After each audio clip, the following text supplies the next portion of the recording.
Hello students, once again welcome back to your one and only most trusted Gyanjyoti coaching centre. তো students, তোমাদের কিন্তু রাত পেরোলে কিন্তু তোমাদের পরীক্ষা, ঠিক আছে? তো আজকের ভিডিওতে তোমাদের এসইসি বেঙ্গলিতে যাদের কমিউনিকেশন স্কিল ইন বেঙ্গলি যাদের রয়েছে তাদের কিন্তু আজকে কিন্তু বিতর্ক সভায় যে বক্তব্য রয়েছে সেটার মধ্যে থেকে সাজেশন প্রোভাইড করব, লাস্ট মিনিট সাজেশন, যেগুলো একদম না দেখে গেলে হবে না এমন টাইপের কিন্তু কিছু কোয়েশ্চেন্স তোমাদের সামনে নিয়ে আসবো, ঠিক আছে? আমাদের জ্ঞানজ্যোতি কোচিং সেন্টারের পক্ষ থেকে প্রোভাইড করা যে টিচার্সরা রয়েছেন, বেঙ্গলির যে টিচার্সরা রয়েছেন তাদের দ্বারা বানানো কিন্তু সাজেশন এটা, ঠিক আছে? তোমাদের সামনে জাস্ট তুলে ধরবো কি কি কোয়েশ্চেনগুলো একদম ইম্পর্টেন্ট, না দেখে গেলে হবে না, সেই সমস্ত কোয়েশ্চেন্সগুলো কিন্তু তোমাদের সামনে তুলে ধরবো। চলো সময় না অপচয় করে আজকের যে টপিক রয়েছে সেই টপিকে আসা যাক। দেখো, প্রশ্নমান 2 এর যে ইম্পর্টেন্ট কোয়েশ্চেন্সগুলো আছে, বিতর্ক সভা কাকে বলে, খুব ভালো মতো পড়বে। একবার করে কিন্তু সমস্ত কোয়েশ্চেন্সগুলোর উপরে কিন্তু চোখ বুলিয়ে যাবে যদি সময় হয় তো। তারপরে বলে দিচ্ছি বিতর্ক সভা কাকে বলে, বিতর্ক কাকে বলে, বিতর্ক সভা কাকে বলে, খুব ভালো মতো এই দুটো পড়বে। দুটি মূল লক্ষ্য খুব ভালো মতো পড়বে, ঠিক আছে? আচ্ছা, 3 নম্বর কোয়েশ্চেনটাও খুব ভালো মতো পড়ে যাবে। বিতর্ক সভায় পক্ষ বিপক্ষ বলতে কি বোঝো মোটামুটি পড়ে গেলে হবে। একজন সফল বক্তার দুটি গুণ মোটামুটি ভাবে পড়ে যাবে এটা, ঠিক আছে? বিতর্ক সভায় যুক্তি এবং তর্কের মধ্যে পার্থক্য খুব ভালো মতো পড়বে 7 নম্বরটা, ঠিক আছে? 8 নম্বর দেখো, বিতর্ক সভায় উপস্থাপন কেন গুরুত্বপূর্ণ, এটাও মোটামুটি কিন্তু হালকার উপর দিয়ে পড়ে যেতে পারো, ঠিক আছে? একটি সফল বিতর্কের দুটি পূর্ব শর্ত উল্লেখ করো, এটা মোটামুটি পড়ে যাবে, ঠিক আছে? বিতর্ক সভায় কোন দুটি ভুল করা উচিত নয়, মোটামুটি হালকার উপর দিয়ে দেখে যাবে। বিতর্ক সভায় শ্রোতাদের মনোযোগ আকর্ষণ বলতে কি বোঝো, মোটামুটি পড়বে, ঠিক আছে? বিতর্ক সভায় সময় ব্যবস্থাপনা কেন জরুরি, পড়বে মোটামুটি। আবেগ এবং যুক্তি বিতর্ক সভায় কিভাবে প্রভাব ফেলে, এই 13 নম্বর কিন্তু ভালো মতো পড়ে যাবে, ঠিক আছে? সুতরাং এই যে কোয়েশ্চেন্স গুলো বললাম 1 2 3 4 5 6, ঠিক আছে, 7 8 ভালো মতো পড়বে, ঠিক আছে? আর হচ্ছে এই যে 13 নম্বরটা যেটা রয়েছে খুব ভালো মতো পড়ে যাবে। 2 মার্কসের এগুলো।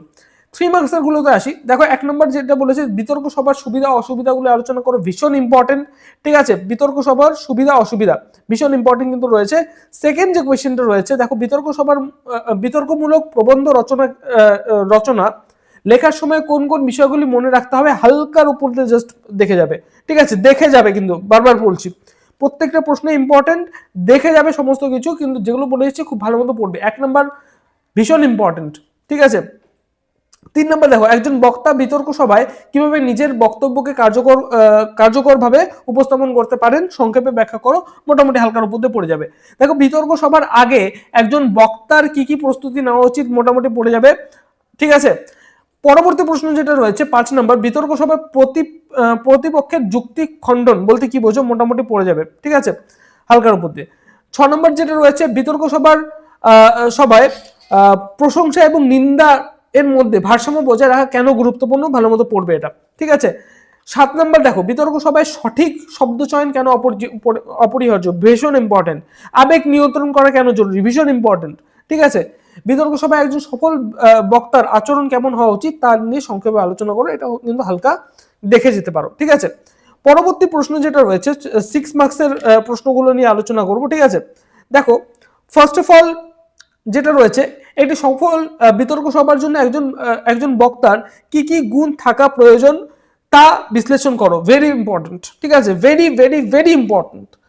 2 নম্বর দেখো, বিতর্ক সভায় কিভাবে নিজের বক্তব্যকে যুক্তিপূর্ণ ও আকর্ষণীয় করে তোলা যায় তা নিয়ে বিস্তারিতভাবে আলোচনা করো, দেখে যাবে কিন্তু এটা, ঠিক আছে? নেক্সট 3 নম্বর যেটা দেখো, বিতর্ক সভার এবং দলবদ্ধ আলোচনা এর মধ্যে পার্থক্যগুলি কি কি ব্যাখ্যা করো, ভীষণ ইম্পর্টেন্ট, 3 স্টার।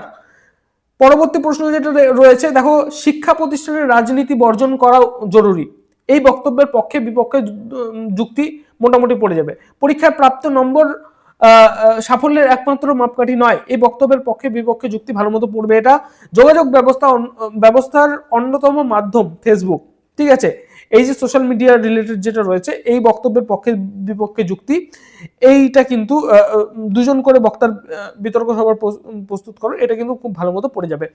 এবার 12 মার্কসের যে ইম্পর্টেন্ট কোয়েশ্চেন্সগুলো রয়েছে, সেই কোয়েশ্চেন্সগুলো কিন্তু 9টা কোয়েশ্চেন এখানে দেওয়া হয়েছে। 1 নম্বরটা দেখো, বর্তমান সময়ে বিতর্ক সভার, দেখো এতগুলো কোয়েশ্চেন কিন্তু তোমাদের সামনে রয়েছে, আমি কিন্তু বলছি না প্রত্যেকটা প্রশ্ন একদম মুখস্থ করে যেতে হবে পরীক্ষার আগে, না, যেগুলো কোয়েশ্চেন আমি বলে দিচ্ছি খুব ইম্পর্টেন্ট, সেগুলো প্রশ্ন কিন্তু না দেখে গেলে হবে না। প্রত্যেকটা প্রশ্ন কিন্তু এই প্রশ্নগুলো একদম সুন্দর মতো দেখে যাবে, জাস্ট মুখস্থ করার দরকার নেই, ঠিক আছে, ভালো মতো বুঝে যাও তাহলেই হয়ে যাবে।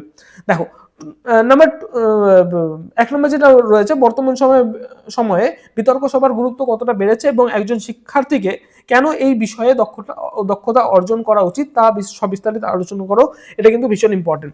2 যেটা রয়েছে, 21 মাতৃভাষা প্রীতি 22 ফুরুত, ঠিক আছে, এই যে কথাটা, এই যে বক্তব্যের পক্ষে এবং বিপক্ষে দুজন করে বক্তার বিতর্ক সভা প্রস্তুত করো, এটা কিন্তু ইম্পর্টেন্ট রয়েছে।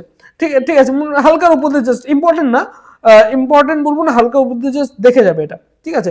3 যেটা দেখো, জীবিকার আদর্শ স্থান বিদেশ, ভেরি ইম্পর্টেন্ট, এটা কিন্তু দেখে যাবে, ঠিক আছে। কৃষি নয় শিল্পই রাষ্ট্রের অগ্রাধিকার হওয়া উচিত, এটাও কিন্তু ভীষণ ইম্পর্টেন্ট, ঠিক আছে। নেক্সট হচ্ছে চলভাস ছাড়া চলমান জীবন অচল, এই বক্তব্যের পক্ষে, এটাও কিন্তু ইম্পর্টেন্ট রয়েছে। তার মানে 3, 4, ঠিক আছে, 5 এবং হচ্ছে র্যাগিং কেন অপরাধ, এটাও কিন্তু দেখে যাবে, ঠিক আছে, এবং 6 নম্বরটাও দেখে যাবে। এই কয়েকটা দেখে গেলে কিন্তু ওইখান থেকে হয়ে যাবে, ঠিক আছে। তো স্টুডেন্টস, এই ছিল আমাদের আজকের লাস্ট মিনিট সাজেশন। এই লাস্ট মিনিট সাজেশনে কিন্তু বলে দিলাম ইম্পর্টেন্ট কোয়েশ্চেন্সগুলো যেগুলো রয়েছে, ইম্পর্টেন্ট কোয়েশ্চেন্সগুলো বলে দিলাম। সুতরাং এই প্রশ্নগুলো কিন্তু খুব ভালো মতো দেখে যাবে। বাকি সাজেশন তো আগে থেকেই দেওয়া হয়েছে, ঠিক আছে। তবুও আজকে তোমাদের যেহেতু ডিমান্ড ছিল যে স্যার এই সমস্ত ইম্পর্টেন্ট কোয়েশ্চেনগুলো বলে দিন, আজকের ভিডিওতে ইম্পর্টেন্ট কোয়েশ্চেনগুলো বলে দিলাম। পরবর্তী সেমিস্টারে যদি তোমরা যুক্ত হতে চাও অবশ্যই যোগাযোগ করতে পারো জ্ঞানজ্যোতি কোচিং সেন্টারের অফিসিয়াল দুটো হেল্পলাইন নাম্বার 7076398606 নাম্বার অথবা 6295916282 নাম্বার, এই দুটো নাম্বারে তোমরা যোগাযোগ করতে পারো জ্ঞানজ্যোতি কোচিং সেন্টারের অফিসিয়াল দুটো হেল্পলাইন নাম্বার, এই দুটো। দেখা হচ্ছে একটা নতুন ভিডিওতে নতুন কোনো টপিকের সাথে। Till then keep learning, keep exploring. Thank you so much.